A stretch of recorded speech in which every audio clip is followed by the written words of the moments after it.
ایک بار پھر آپ کی حاضر خدمت ہیں کہ ابھی بات چل رہی تھی سورہ آل عمران کی آیت 103 کی روشنی میں کہ اگر اللہ نے فرمایا ہے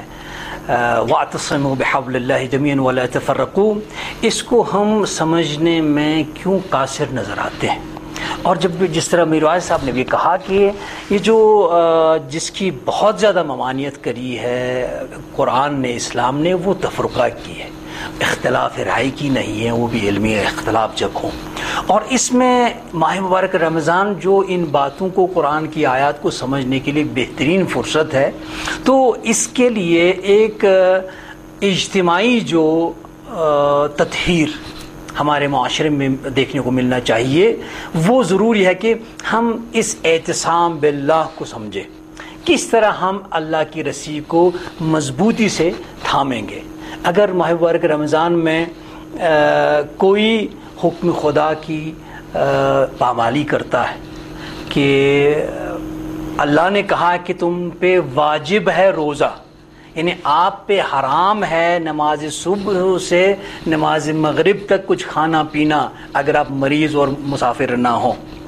مگر کوئی اس کا لحاظ کیے بغیر ہی ہوٹل میں کھانا کھاتا ہے، اگر وہ مسافر ہے مگر اس کا اس قرآن کے احکام کا، حکم کا یہ جو خیال نہیں نظر آتا ہے، یا جو انسان خرید فروش میں اس مہینے میں اپنے آپ کو اس اعتدال میں نہیں لا پاتا ہے۔ اعتصام باللہ یہ ہے کہ اللہ کے رسی، کیونکہ اسے کہ آج میں ہر طریقے سے اللہ کے حکم میرا شامل حال ہے اور مجھے کسی بھی اعتبار سے اللہ کے حکم کی نافرمانی نہیں کرنی ہے۔ اور جو خدا نخواستہ دن بھر معمولاً جس سے چار غلط باتیں زبان پہ آتی ہوں اور وہ مکمل پورے دن ایسی بیہودہ باتیں زبان پر لانے سے اجتناب کرتے ہیں، یہ اعتصام باللہ ہوگا۔ اور اسی روشنی میں ہم میروائی سے جاننا چاہیں گے کہ آپ معاشرے میں جو ایسے ماحول میں، ایسے مہینے میں، بابرکت مہینے میں بھی اپنے آپ کی نہ اصلاح کر پاتے ہیں، نہ اس اسلام کے احترام کا اہتمام کر پاتے ہیں، ان کے لیے آپ کیا سفارش کریں گے کہ کس طریقے سے کم اعتصام باللہ کا وہ عملی مظاہرہ کریں؟ بات یہ ہے کہ ہمارے جو اکثر لوگ ہیں وہ روزے رکھتے ہیں تو یہ رسم کے طور پر رکھتے ہیں، تو جو روزے کی جو سپرٹ ہے، یہ روزے کی سپرٹ جو ہے یہ سب لوگ نہیں سمجھتے۔ جیسا کہ نبی کریم نے فرمایا بہت سے روزہ دار ایسے ہیں ان کو بھوک پیاس کے سوا کچھ حاصل نہیں ہوتا، اور بہت سے ایسے قیام کرنے والے ہیں، نماز پڑھنے والے ایسے ہیں جن کو مطلب رات بھر جاگنے کے سوا اور کوئی چیز حاصل نہیں ہوتی۔ تو یہ بھی فرمایا کہ جس نے جھوٹ کو نہیں چھوڑا، جھوٹ پر عمل کرنا نہیں چھوڑا، لیس للہ حاجۃ ان یدع طعامہ و شرابہ، تو اس کے لیے پھر خدا کو حاجت نہیں کہ وہ اپنا کھانا پینا چھوڑ دے۔ تو جب ہم روزے رکھیں تو ہمیں تقویٰ اپنے آپ میں پیدا کرنا ہے، روزے کا جو سپرٹ ہے اس کو ہمیں سمجھنا ہے۔ تو خاص طور جو قرآن کی نعمت ہمیں اس مہینے میں ملی ہے،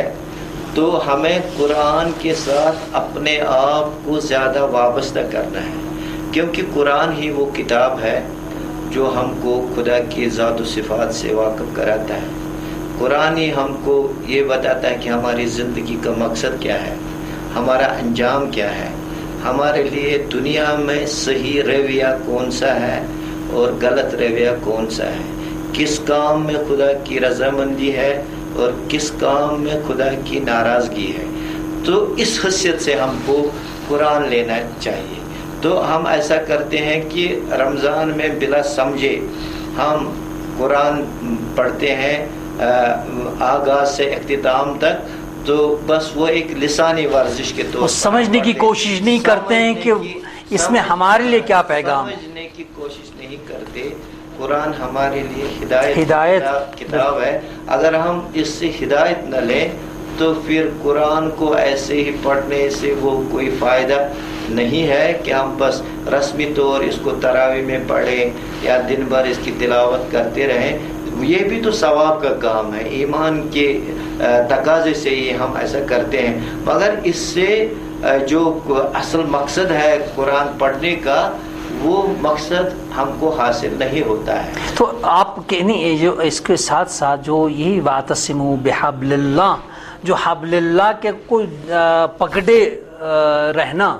اس مہینے میں کس طریقے سے وہ تربیت ہو سکتی ہے, اس کو کیا کرنا چاہیے؟ مثلا اگر ایک مسلک کا آدمی اپنے محلے میں سے باہر نکل کے کام پہ یہ جو اپنے کام سے باہر نکلا ہے, وہ کسی دوسرے مسلک میں جاتا ہے, اس کو تو اللہ کا حکم پالنا ہے, اس کو کیا وہاں پر مسلک دیکھ کے مسجد میں جانا ہوگا یا اللہ کا حکم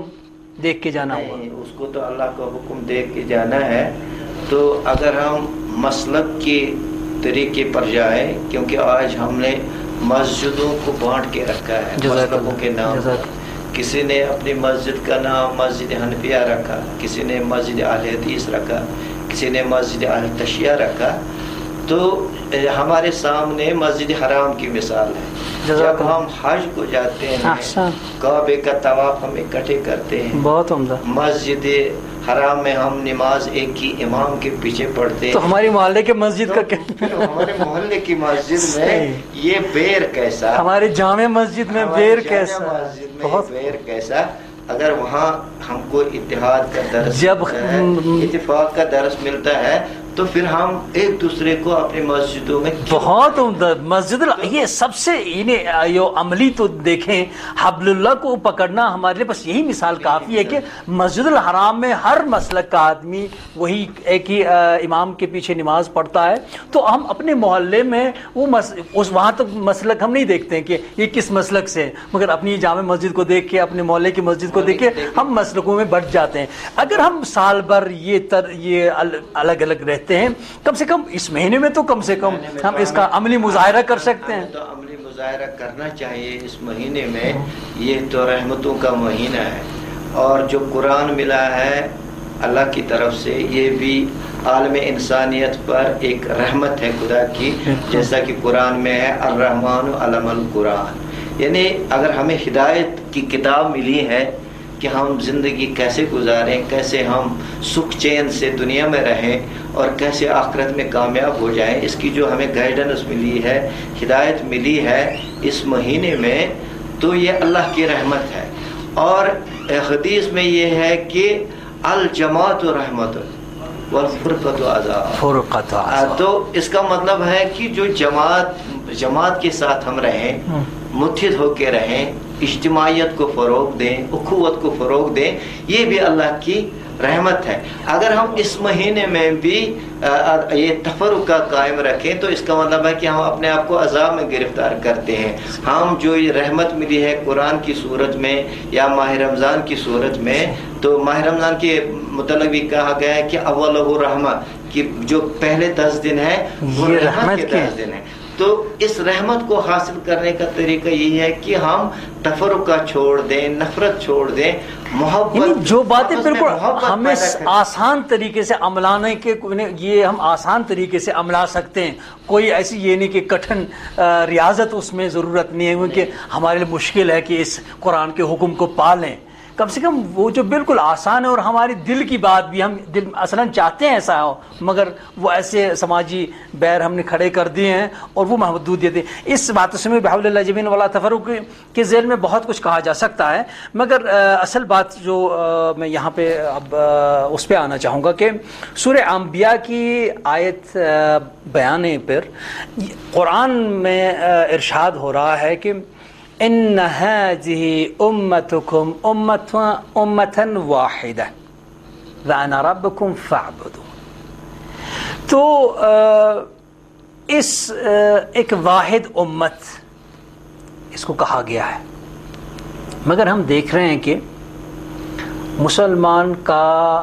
ہر ایک جسم کا حصہ خون سے لت پت ہے. ابھی میانمار میں دیکھیے کہ قریب رسمی تو 20,000 کی بتا رہے تھے کہ 20,000 مسلمان شہید ہوئے اور انا آفیشیل تو 35,000 بتائے جا رہے ہیں. تو مگر مسلمان ٹس سے مس نہیں ہے. ایک آدھ مسلمان ملک نے شور مچایا ہے اور باقی دیکھیں پوری عالم اسلام سوئی پڑی ہے جیسے کچھ نہیں ہوا ہے. صومالیہ میں ایسا انسانی المیہ، جبکہ وہ پچھلے سال بہت زبردست مسلم ورلڈ نے بڑی مالی معاونت کی مگر وہ کافی نہیں رہی. اس وقت بھی جو وہاں انسانی جانیں تلف ہو رہی ہیں بہت زیادہ ان انسانی بنیادوں پر، اسلامی بنیادوں پر ان کو مدد کرنے کی ضرورت ہے. اور اسی طرح ہر ملک میں، یا ابھی ہندوستان میں دیکھیے آسام میں کیسے مسلمانوں کو قتل بتر کیا گیا ہے، اور پاکستان میں اسی طرح. مگر یہ سوچ رہا ہے کہ بھئی یہ پاکستان میں اور میرے کشمیر میں تھوڑی ہو رہا ہے، یہ تو ہندوستان میں، میرے کشمیر میں تھوڑی ہو رہا ہے، یہ تو ایران میں ہو رہا ہے. تو اس سے یہاں پر جو ہمیں اللہ کہتا ہے ان ھذہ امتکم امۃ واحدہ، اس امت کا شیرازہ کیوں بکھرا ہوا ہے؟